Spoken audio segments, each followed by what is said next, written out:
దేవుని పరిశుద్ధ నామములో అందరికీ వందనములు. వాక్యమును ధ్యానించుకుందాం. లూకా 11వ అధ్యాయము 13వ వచనము.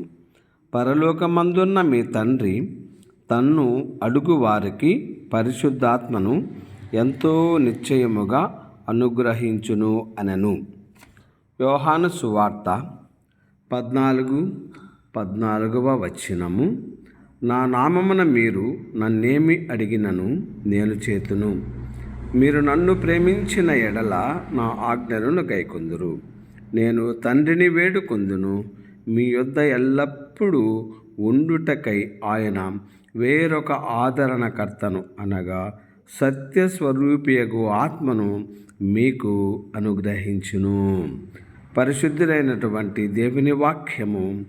ఇదిగో, విశ్వాసముతో మనము పరలోకపు తండ్రిని అడిగినప్పుడు ఒక ఆదరణకర్తగా ఆయన యొక్క ఆత్మను మనకు అనుగ్రహిస్తారని ఆయన మాట సెలవిచ్చి ఉండగా, ఆయన ఆజ్ఞలను మనము గైకొని విధేయత చూపించు ఆయన యొక్క జనాంగముగా మనము నిరంతరము ఆ ఆత్మ నడిపింపులో జీవించున్నట్లు దేవాతి దేవుని యొక్క కృప ఆశీర్వాదములు మనకు తోడుగా ఉండి కాచి కాపాడునుగాక.